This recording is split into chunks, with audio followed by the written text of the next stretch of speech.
What to believe, what not to believe. There's trade chatter all over the place in the NBA and in the NFL. What are the Giants potentially might trade? What might the Nets potentially trade? What's going on, everybody? This is NYG Jeffy T 3285, and today I'm going to be doing something a little bit different than what I've done previously. I'm just going to talk about the recent trade chatter that I've heard in the past few weeks that are concerning the New York Giants and the Brooklyn Nets. Some reports have come out about the past couple of weeks about Kenny Golladay potentially being a guy thrown on the trade block, according to Bleacher Report, as well as a guy like Saquon Barkley, that they're still thinking that the Giants might use these two players as potential trade chips in the middle of training camp and preseason time, and maybe still see if they can fetch some type of picks. To me, this is just all BS.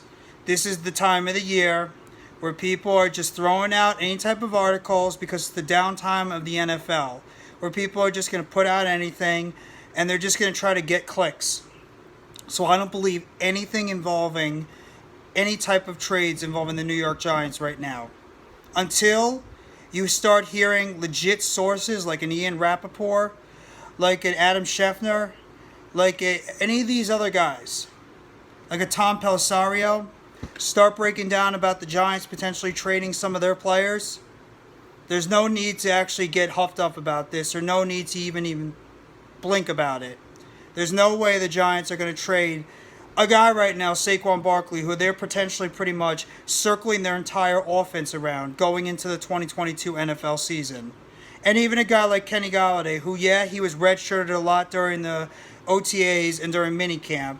A guy that's still showing a little bit concerns with injuries, but nothing really to panic about right now. And even a guy that's underperformed since he's come to the Giants, but he's still a guy that this New York Giants offense needs and that Daniel Jones needs if they want to try to put any type of momentum forward into a possible winning season in 2022.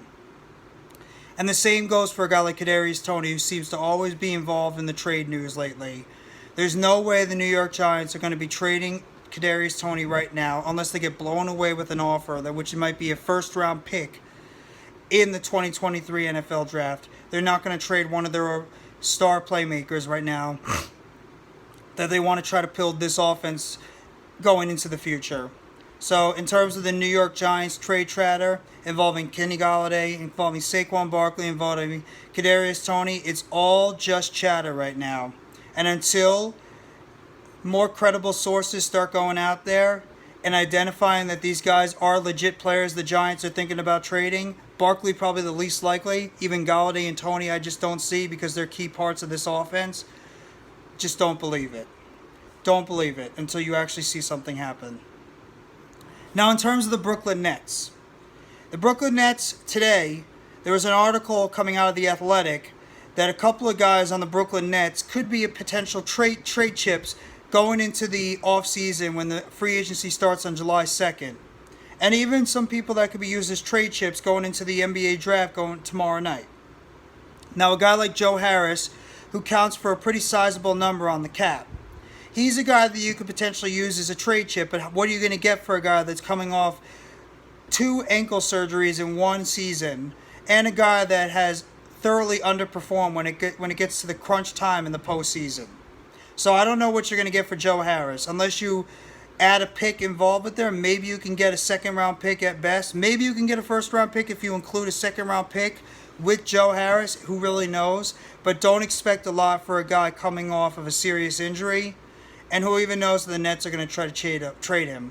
And another trade rumor I heard is that they might be dangling a guy like Cam Thomas, the second-year player, for maybe a possible first-round pick in the 2022, maybe even the 2023 NBA Draft. Now, while it's enticing, I don't know if I'd want to give up on a player as young as Cam Thomas with the upside in terms of his scoring for this team, because Cam Thomas at the beginning and even towards the middle of the season, he did show the propensity of a guy that can put up 15, 20, 25 points per game on any given night when he's actually given the opportunity. And when Kevin Durant was slowed by an MCL sprain, and when Kyrie Irving was in and out of the lineup due to the vaccination issues, and when James Harden, who was on the team at the time, was dealing with his own issues with an injury, Cam Thomas was a guy that was able to be relied on for consistent scoring for the Brooklyn Nets going into the season. So I would not know if I want to give up on a guy who has the potential to be that shooting guard, point guard, wherever you want to put him on the offense, that could provide some scoring, even a potential sixth man that could provide that type of instant scoring off the bench. Now, if you can get a pretty good first round pick, like maybe even towards the lottery, which I doubt you're going to get, but if you even get some type of first round pick towards the middle rounds of this draft, you might have to explore it, because as good as Cam Thomas's upside is, that type of first round talent that you could get, and a guy that could have more upside than Cam Thomas, you might have to take the chance. But this is a very difficult thing. And I just got a report that just came onto my phone. Breaking news here. Breaking news on the podcast. The Brooklyn Nets might be interested in pursuing power forward PJ Tucker, who is a free agent right now off the Miami Heat. That's absolutely some guy that you would want to bring into this Nets team to provide that toughness that they need, that intensity. Remember I talked about in my earlier video when I was listing the 5 free agents that the Brooklyn Nets could bring in. PJ Tucker is another one of those guys. If you can get him on a decent salary for not a lot on a 1 or 2 year deal, you absolutely want to bring in a guy like PJ Tucker who is able to hit the 3-point shot, and he will bring that defense, he will bring that intensity, he will bring that toughness, he will bring that agitative state that you need. But these are just a couple of things that I've just read in terms of potential trades that the New York Giants and the Brooklyn Nets, both teams could entice going into training camp for the Giants and for the Brooklyn Nets. The Giants ones I see as way more unrealistic, unless they just get blown away with an offer they can't refuse, or they just don't think these guys are going to be healthy enough going into the season. Barkley, I'm not including at all. I don't think Barkley's getting traded. Maybe in midseason if the Giants struggle, but I don't see Barkley getting traded at all. Galladay and Toney, I still don't see it as likely at all. I just think it's just the downtime in the NFL period right now before training camp next month. So I don't see those guys getting traded. But who knows? Maybe Brian Daboll, maybe Joe Shane, maybe Brandon Brown might think that these guys just aren't a fit for their offense, and they're just still in the mind of, we're just going to rebuild. We're going into the mind of rebuilding and getting as much draft capital as we can going into 2023. But I just think what they wanted to see what Daniel Jones can do, you need a guy like Kenny Galladay and Kadarius Toney. In terms of the Nets, you absolutely can trade a guy like Joe Harris if you can get decent value for him, maybe a second-round pick.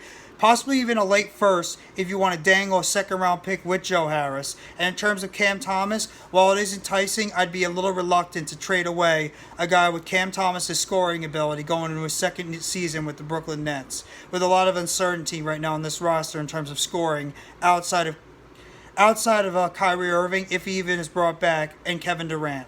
So I would try to hold on to Cam Thomas going into this year. But that's just my little input on the recent trade rumors that have been going on around the Nets and the Giants. If you like the video, please hit the like button below. Subscribe if you haven't already to NYG Jeffy T 3285 for more breaking news, updates, and just any type of chatter been going around involving the Brooklyn Nets and the New York Giants, as well as the New York Mets, and as well as WWE wrestling, which has always seemed to be in the topic as of late.